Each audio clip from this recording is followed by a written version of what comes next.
Good morning, student. Welcome to the class. Today we will do CFT, crystal field theory, and this was given by Bethe, and he explained the structure of mainly ionic complexes, and we'll see now the salient features of this theory. The first point what Bethe has given, that is in a complex, the central metal atom or the ion is surrounded by various, as you know, various atoms or group of atoms are called ligands. So this point is the same like valence bond theory. So in a complex we have central metal atom and the ligands. Then he said that these ligands which are there, these ligands can be anionic, negatively charged, or neutral, or maybe both anionic and as well as neutral. And he also said that these ligands, they have a lone pair of electrons, maybe one, at least one, or more than one pair, and you know that very well. And if it is a neutral ligand, the most electronegative atom, like if you have neutral ligand CO, so more electronegative is oxygen.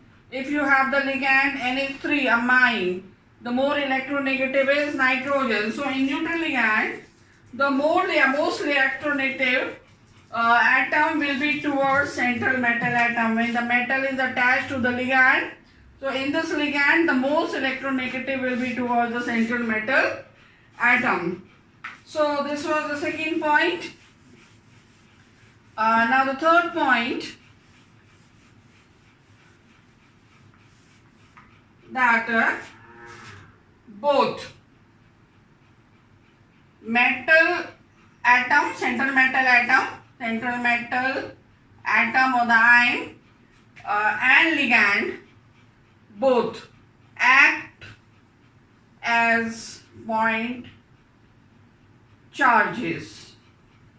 Means what? The interaction between them is purely electrostatic. So interaction between metal and ligand is purely electrostatic, means ionic, that is ionic. So this was the third point.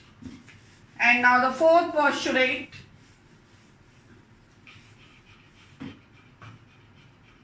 when ligands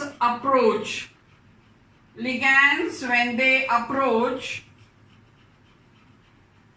the central metal atom or the ion, then electrons of ligand and electrons of central metal atom, they repel each other. So there is a repulsive forces between electrons of the ligand and the electrons of the central metal atom. And because of this repulsion, in the fourth point itself, because of this repulsion, because of the repulsive forces between electrons of ligand and the central metal atom, the degeneracy, this is important point, degeneracy of the d orbitals of central metal atom is destroyed. Degeneracy and d orbital. How many d orbitals are there? 5 d orbitals. And you have studied in class 11 that orbitals, 5d orbitals or orbital of a particular subshell, they will be degenerate, means their energies will be the same.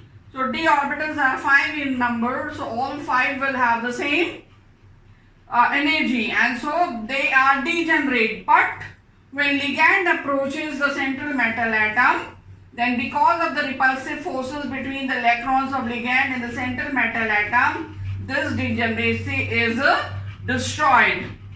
And when this is destroyed, what happens? That d orbitals whose degeneracy is destroyed, these d orbitals are divided into 2 groups. That these, these are 5 in number. So we will have 2 orbitals in one group and 3 orbitals in another group. So the group of 2 orbital is symbolized as Eg, both small letter, E small, G is at the base, small g is at the base of E, and 3 orbital group is your T2G, T small at the base 2G. The 5 d orbital, if you just look here, you have studied that they are what? Dx square minus y square, dz square, and dxy, dyz, and dxz. These 3 which we have, they are having nearly same type of orientation, means d orbital is double dumbbell, and so the dumbbell, the lobes of this will be lying between the axes xy, so between x and y, and if we take y and z, then lobes will be between y and z. You have done this in class 11th in detail. And if it is x and z, so the lobes will be between x and z. So here orbitals are between the axes, and in this case, if this is x and y, the lobes will be on the axis. And in this case, you have seen if it is z, we have like this. So these 2 orbitals, they lie on the axis.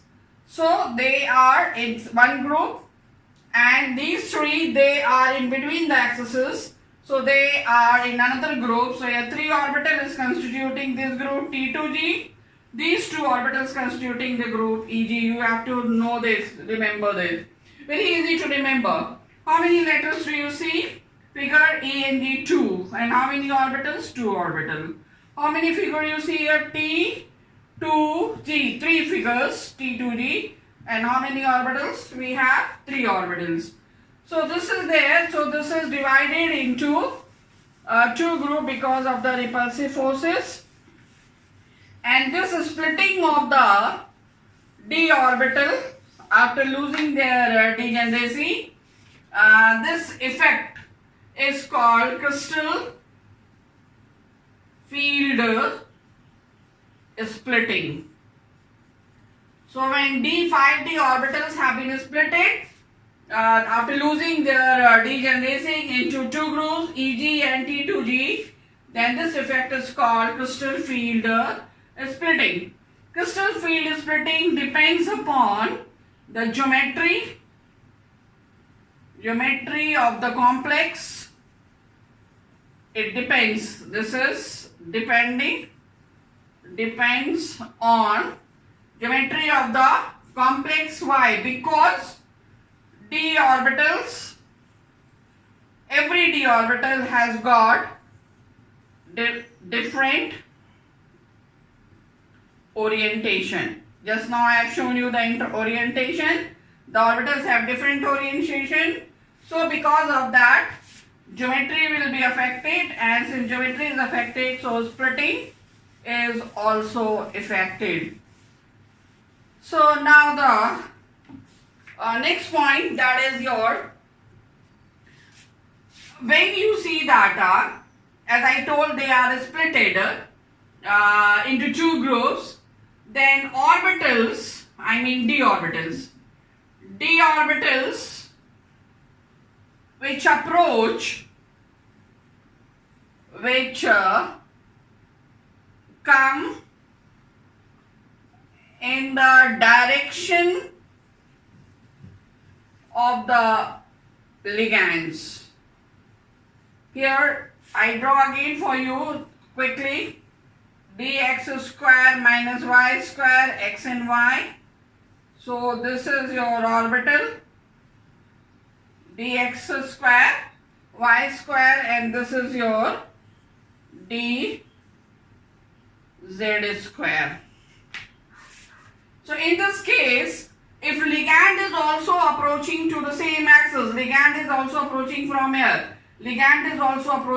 here, so that d orbital is in the direction of the ligand, or you can say it is face to face to the ligand, or it is on the same axis, same direction you say, or on the same axis you say, or face to face you say, this d orbital with the ligand. So whichever d orbital, these two, they are on the axes, so they will be coming in contact of the ligand directly, face to face. So if they are coming closer, so here d orbitals which come in the direction of the ligand, they will be affected mostly. Largely they will be affected. Why? Because they will be experiencing maximum repulsion.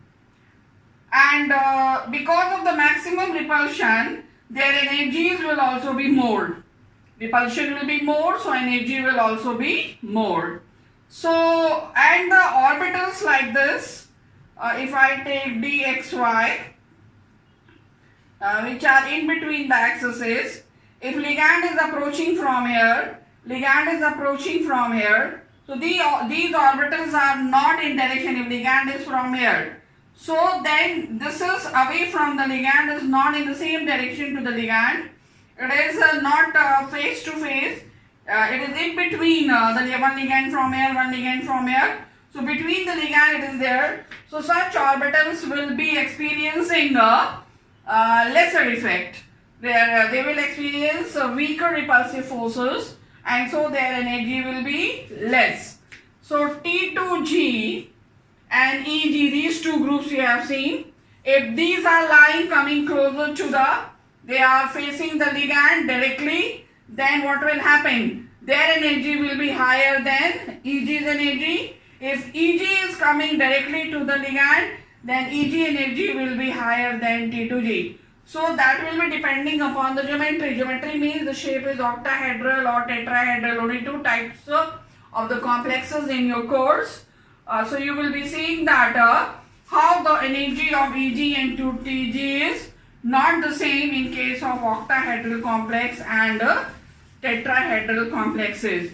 So here, as I told, that because of the difference in the repulsive forces, because of the direction of the approach of the ligand and the d orbital, therefore what will happen? There will be energy gap. Energy gap will be there in between T2G and EG. Maybe T2G is greater than EG, or EG may be greater than T2G depending upon the geometry. So what is this gap? This energy gap is called crystal field splitting energy. So the difference in the energies of these two is crystal field splitting energy, which is symbolized by delta, and this is taken equal to 10 dq. This is also symbolized by dq, capital D Q. This is arbitrary. It is not depending upon any name or something, just taken like that, arbitrary. And this value is also arbitrary. It means that 1 delta 1 crystal field is splitting, it is expressed in delta. This is equal to 10 dq. So this is crystal field splitting energy.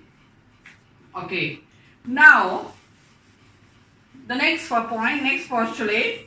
Once then these two groups have been formed, one group is your Eg, the other is T2G, and if it may be this way or it may be this way. What does it mean?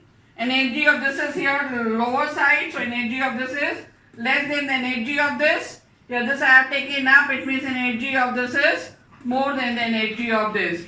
So any one of the two cases will be there, and when we have this splitting has taken place, energy is different, then now what is the next step has to be done? Electrons have to be filled.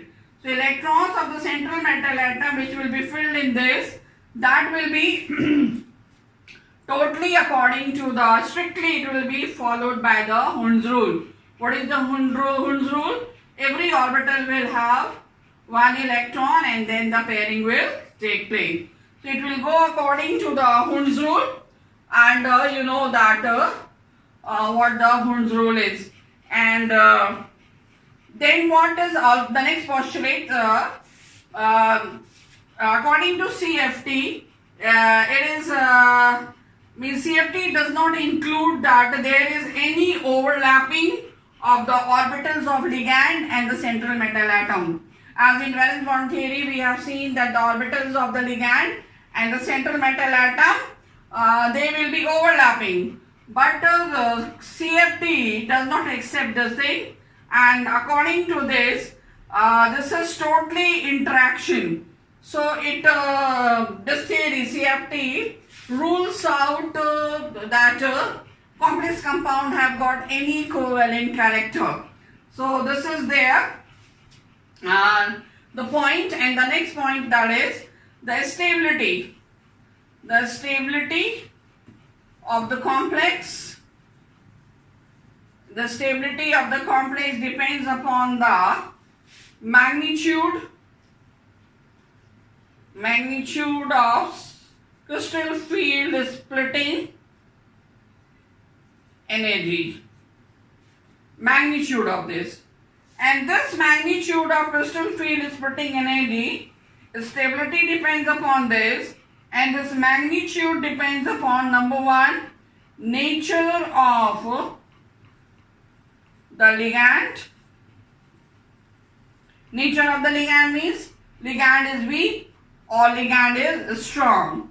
Means ligand is repelling strongly or ligand is repelling weakly. That is. So on that basis they have been arranged in a series that is called electrochemical series, and that is prepared, they have obtained it on the basis of the quantity of the light they have absorbed. So you have to learn that series as I told in valence bond theory. And the second point is the number of ligands, how many ligands are attached. So you have to study coordination number 4 and 6. So that is, and the third point is geometry of the complex.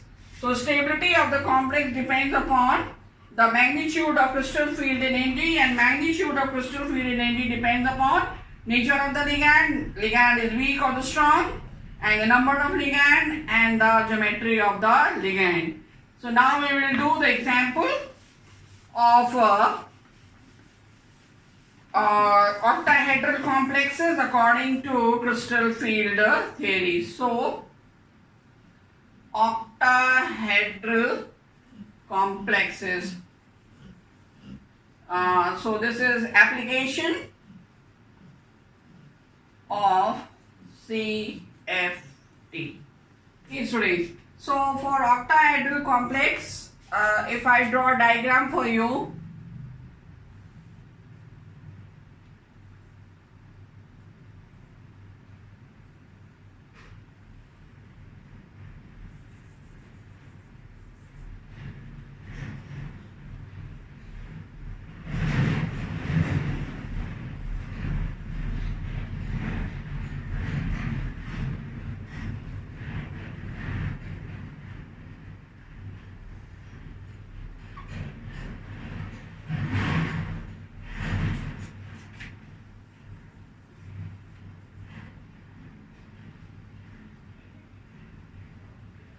So this is the plane.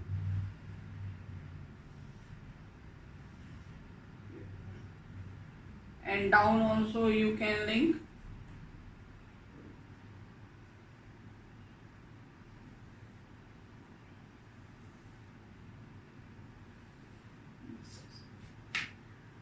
So 6 ligand position you can see, and if this is your Z axis, if I take it straight down Z, and this is your Y axis, and this is your X axis, extending up till here Y and extending up till here X. So this is what here, if you can see, this is your Z axis, this is one axis and another axis here. So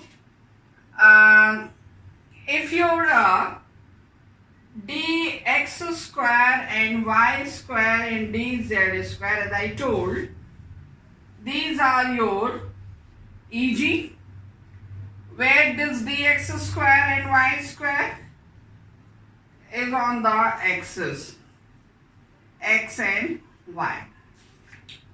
So these orbitals of the central metal atom, where it will be, here you can see x, I am not drawing but you can see the position there, x on the axis, y on the axis here.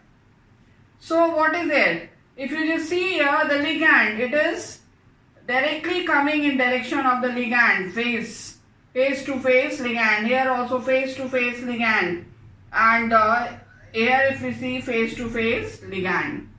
So this is coming in the direction of the ligand face to face, so it will experience maximum repulsion. Then dz square is here, dz square is also coming direct here to the axis common to the ligand face to face. So this will also experience maximum repulsion. So these two will experience maximum repulsion because they are facing ligand directly. And if we talk about dxy or dyz, this is x and y in between. So if I take x and y will be here, x and y here, x and y here, x and y here, x and y here. So x and y, if you just see x and y, x and y, x and y, they are not coming face to the ligand. They are coming between the ligand. So they will be experiencing minimum repulsion. Same is with dyz, y. Now y and z here, y and z you can draw separately and see. Again won't be facing ligand directly. Similarly dxz will also not be facing ligand directly. So this is going to split, this 5d orbital will be splitting into two groups, that is Eg and T2g dxy, dyz and dxz. And so according to the geometry, you have seen that Eg energy is more than the energy of T2g. So this is important for you to know why Eg energy is more than T2g, that we have seen. So through the structure you can show it. Now the diagram that is representing this splitting that you have to learn. So if we show this is energy, as we move up, energy is moving up. So here you can take 5 degenerate orbitals, 1, 2, 3, 4 and 5. These are degenerate d orbitals of central metal atom or ion without ligands, without any ligands, these are there. So they are degenerate. when ligand has approached, then degeneracy is destroyed. So energy is raised to some level.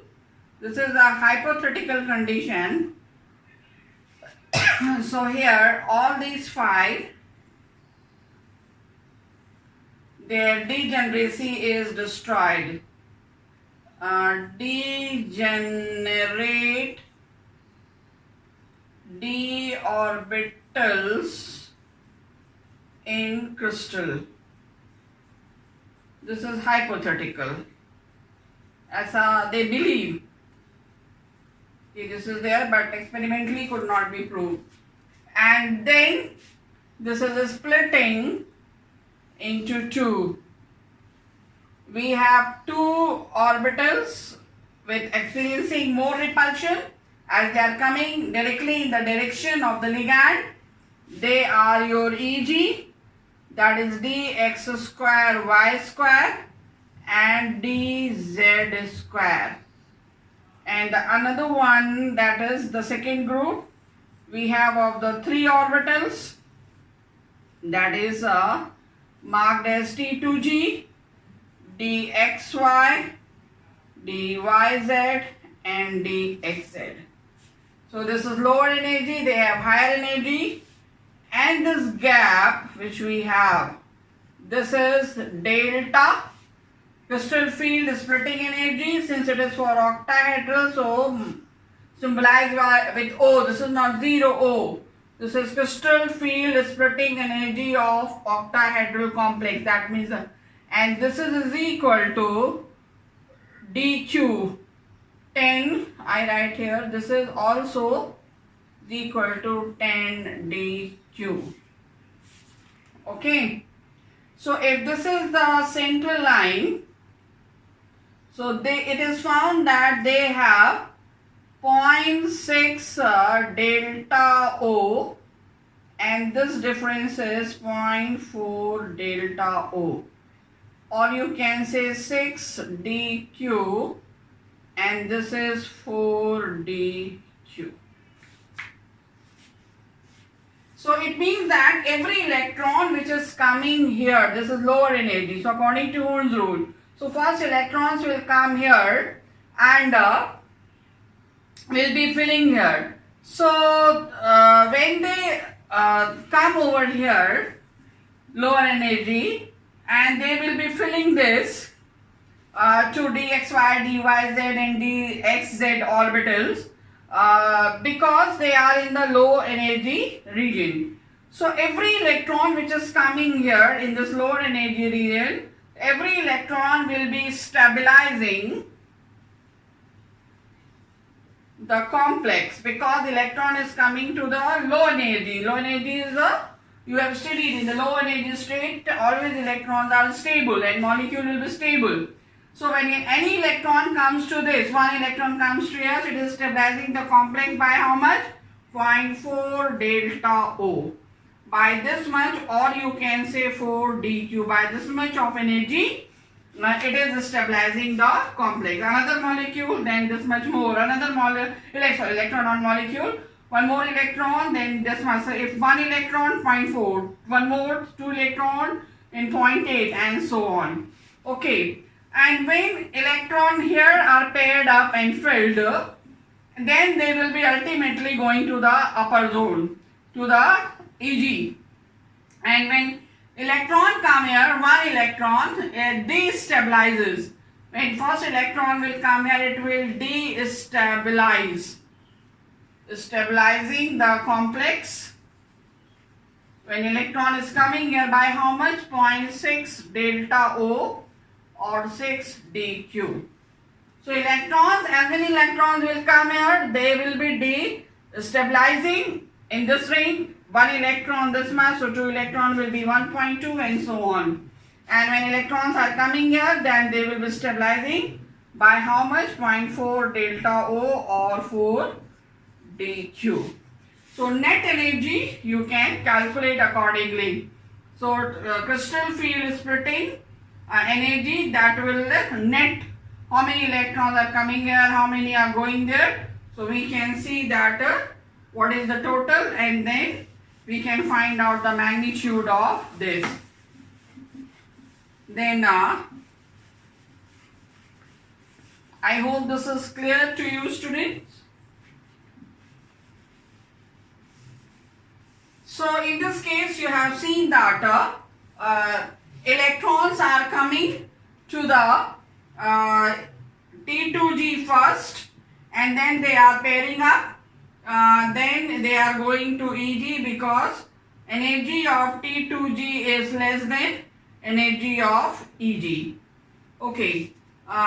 Now this has 3 orbital. 1, 2, 3 orbital. This has 2 orbitals. Okay, this is of dxy, dyz, dxz, and this is dx square, y square, and dz square. So if first electron d1, that will come here, okay, then d2, next electron will come here, d3, next electron will come here, and in this case that d4, the fourth electron will not be going there, but it will be pairing here, d5 paired up, d6 will be paired up, then d7, 8 here, d8, and then d9, d7 and 8, d9 and d10. So this way the pairing will be taking place. So in this case, what did you see that here all electrons they are paired, or if this is just one electron, so we have one unpaired, so low spin. If 2 electrons and then 3 electrons, accordingly you can see it, and then pairing will be there. Now this is the way I have told it is getting filled, but as I told that this energy is depending upon the nature of the ligand. That will also become, this was a simple way how I told that filling will take place. But this filling is also depending upon the nature of ligand, whether ligand is weak or the ligand is strong. So this is very important. So this was a general way, but actually it is not found that this way it is being filled.